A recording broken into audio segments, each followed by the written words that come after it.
to end all claps. How are you doing? I'm tired. Yeah. Mm-hmm. I'm good though. Well, this can be mellow then, so just don't fall asleep. Discussions about the Old Testament and creation never end mellow with me. But and the plus side, I feel like my voice is like Pastor Bruce. yes. Inside our baseball there. Radio voice. Radio voice, ready to go. Yes. Okay, cool. Yeah. Well then, we're gonna just jump right in. Let's do it. Question number 1. Why are we here? Why are we here? That is question number 1. I prepared. Well, good. I'm glad you prepared. That's always nice to hear. That question wasn't why are we here? It's like, why are we here? Yes, because that's our topic for the day. Yeah. That is our topic for the day. Yeah. Do you want to just go, or do you want me to ask questions? Ask me questions. Okay. Tell me how the significance of creation is displayed in the first chapter of Genesis. So the significance of creation. Mm-hmm.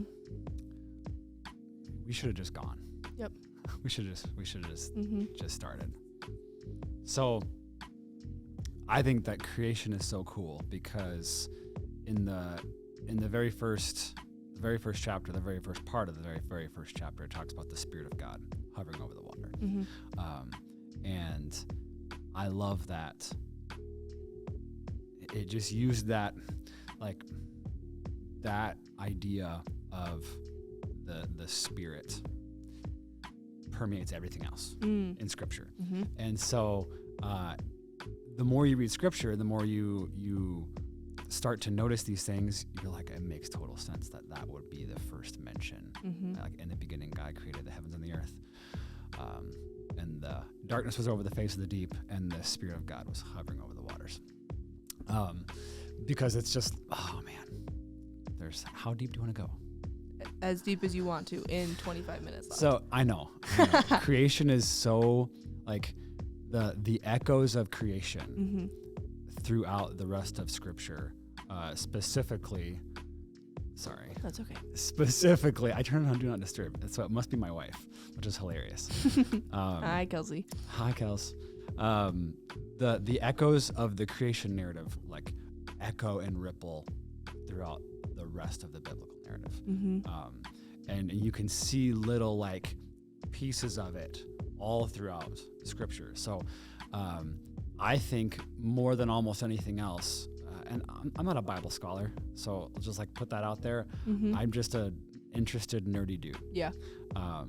But the care and the planning that went into the creation narrative, I think, outpace like everything else in Scripture. Like there's not a single wasted word. Mm-hmm. Like everything is just so. Mm-hmm. It's beautifully crafted.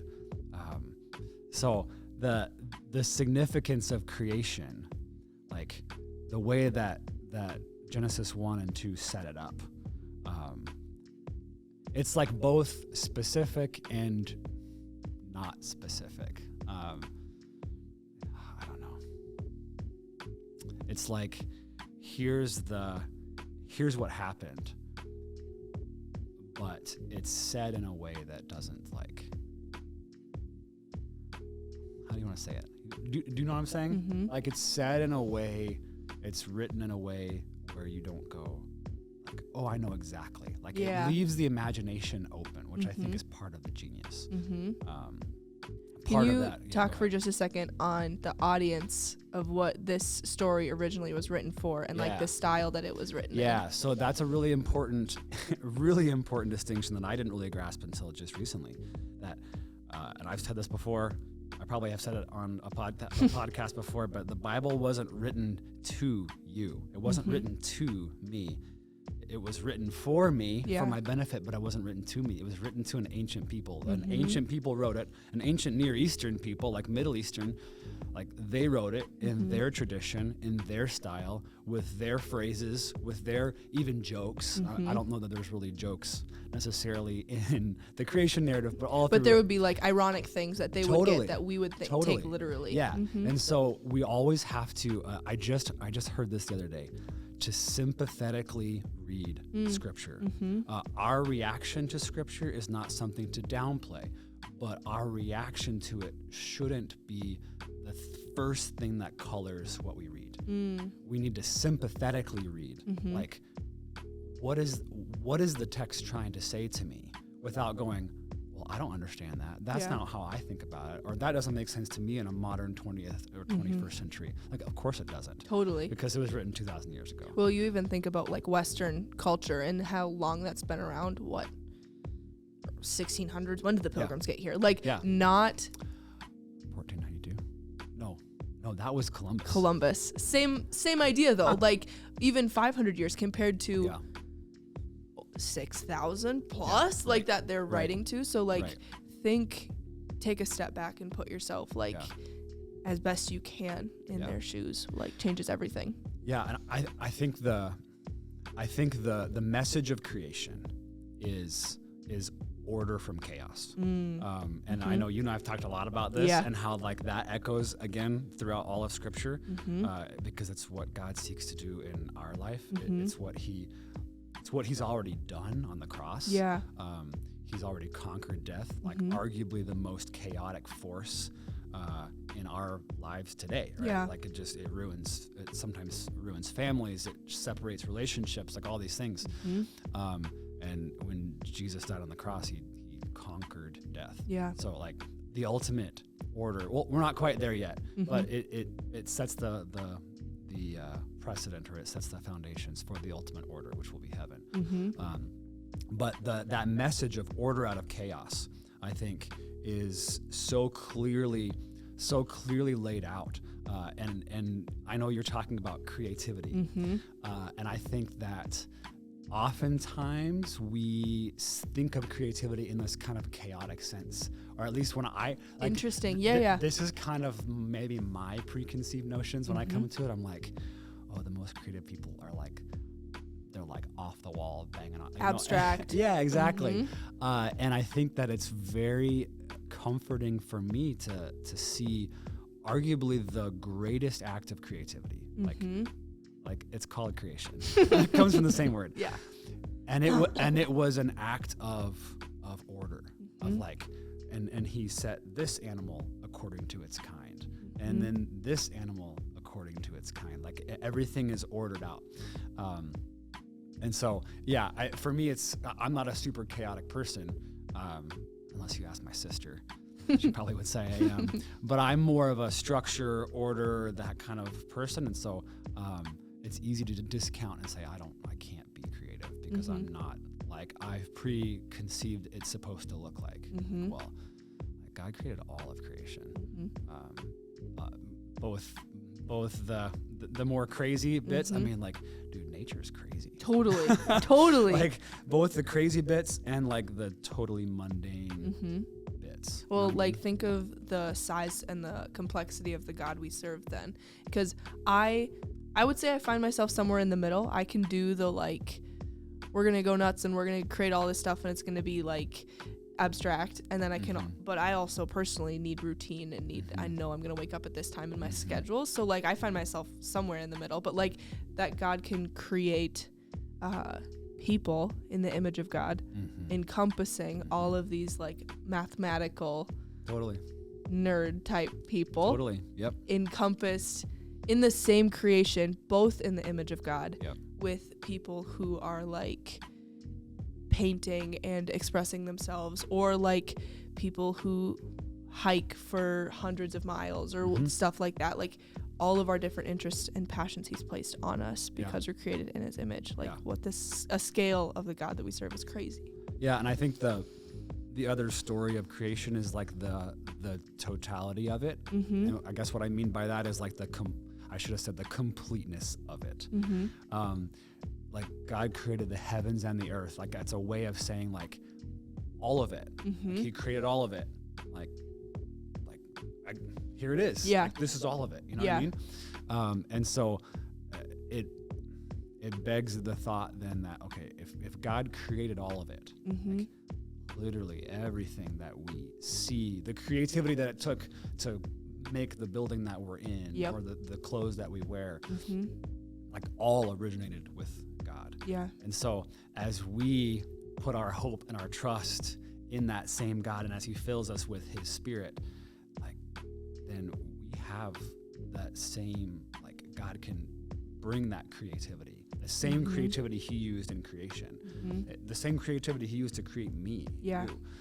Like, he can use that creativity through us, because it's not about us. And yeah, there probably will be certain things that we gravitate towards or don't gravitate towards, but the Spirit of God is alive and active in us. And so, like, if that part is true, that the Spirit of God is alive and active in you, then you are creative. Like, no matter how you feel about creativity or how you feel like it should look. Yeah. Like, because the Spirit of God is within you, and the Spirit of God is what created the heavens and the earth. Like, you are creative. Totally. It's like totally like crazy. Like, and you realize how much of maybe your frustrations or your expectations or these things, how much they're actually built on your own preconceived notions about, like, I knew this person. Like, when I think about it, I remember people talking about creative people. So I could see, like, oh,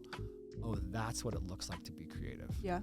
And so all of a sudden now I've built this construct in my mind, like, that's what it has to look like. And it's like, well, does it? Exactly. Exactly. How does that influence then, like, your understanding of God, right? Like, if you are placing in a box, well, I wasn't created that way, so I must not be that. Or, which there are some things where you're like, I'm not a huge math person. Like, there's a few things like that, but, like, what constraints are you putting on God? Yeah. If your perception is so limited of his creation. Yeah. I'll take you one step further. What constraints are you putting on yourself that you are actually putting on God? Yeah. So good. Like you're not just limiting yourself. Like, you're commenting on, like, him and his power. Yeah. It's like, whoa, wait a minute. Yeah. He created all of it.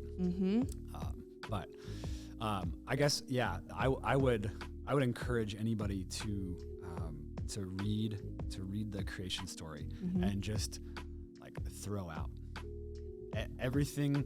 I won't say, like, forget everything you know. Yeah. But kind of, and just read it and just see what sticks out to you, because there's so much. There's so much there, and it's such a beautiful thing. Yeah, definitely. Tell me what you know about the image of God. Old Thrice song, "Image of the Invisible." It's a good one. Okay. It's like anyway. Some of you out there are gonna be like, oh yeah, I know. I know exactly what that is. I think it's really. So there's the whole account of creating, like, creation, right? And then the narrative steps aside and talks about the creation of humans, and there's a specialness to it, and there's a set apartness to it, because, like, he mentions everything else, and it's got this super rhythmic cadence to it when he's talking about the birds and the cattle and the plants and the sea and the sky, and then it kind of, like, breaks from that cadence and talks about first he does mention humans in that cadence, but then he comes back to it, and it's like, okay, now here's actually what happened. And I love this, because in order to understand, like, we were created in the image of God, this is what Scripture tells us. Like, okay, well, how are we created? Like, we kind of have to see and look deeper into what does Scripture say about how I'm created. And it says that he formed us out of dust, right? Like dirt, like soil.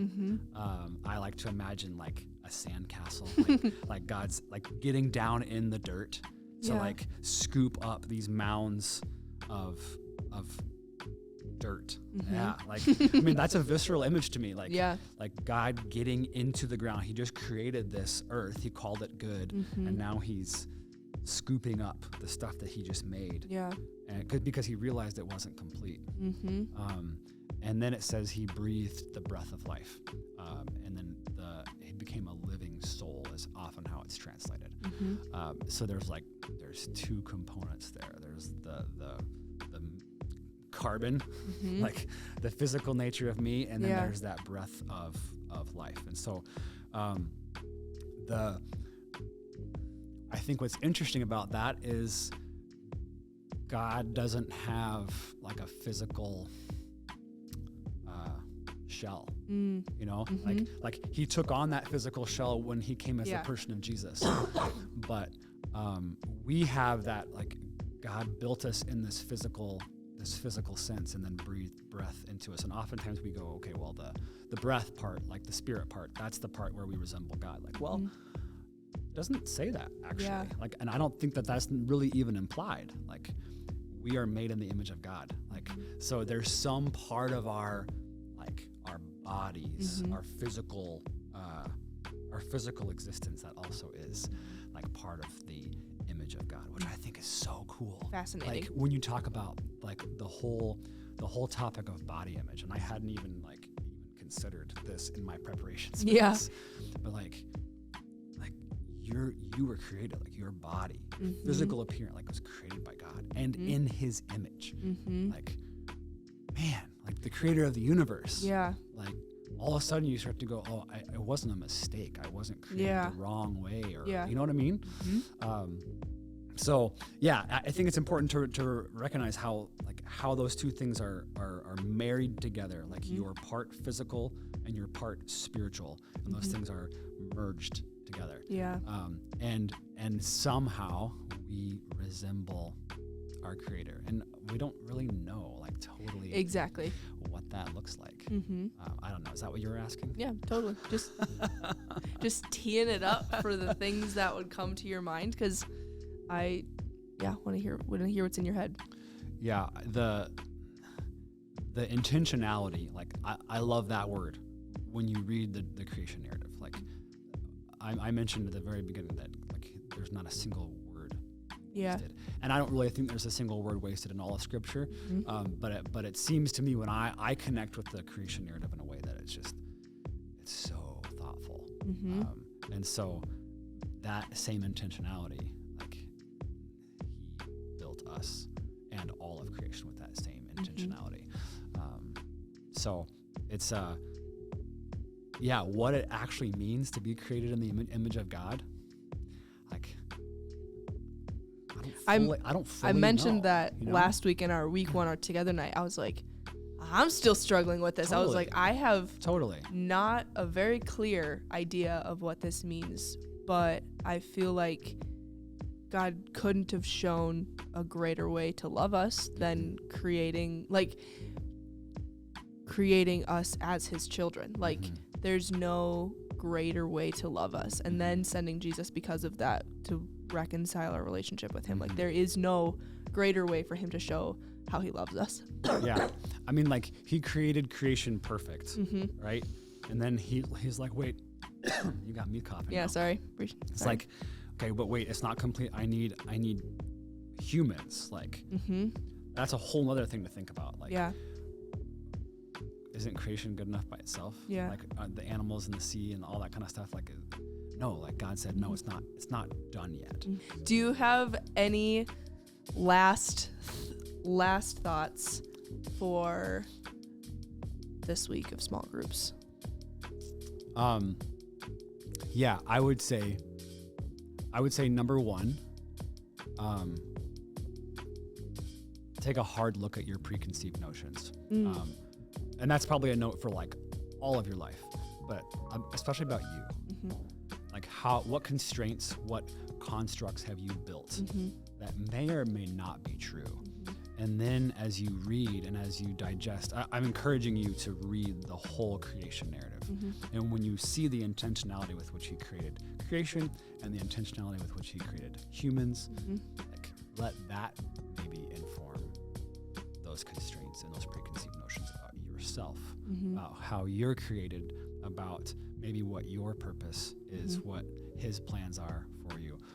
And let, right, this is like the cry of my heart. Like if I could deconstruct the things of the little houses of cards that I've built in my own head, and then read Scripture on its own terms and let Scripture inform those things and rebuild those things. I would say that's that is what I would encourage people to do and see truly like the heart of the Creator in Scripture, and then go, He created me too, and He loves me too, and actually I bear His image. Like people say I look like my dad, and like I take pride in that because he's a person that I respect, and love, and we bear the image of the one who created all of it, like who holds it all in His hand. Like that's both terrifying and like kind of heavy, and also, man, you have intrinsic value. Like not because of what you do or who you are, what you look like you have intrinsic value because you were created in the image of God. Period. End of story. Like start to wrestle with that. Start to digest that. And I think a lot of these other things will kind of start to fall into place. It's good. Read Scripture, everybody. Read Scripture. It's so good. It is good. So good. Sweet. We didn't even get into like Adam. Adam. I know. Adamah. I blood, know. Hebrew. I didn't say a single Hebrew word. You didn't. Did you notice that?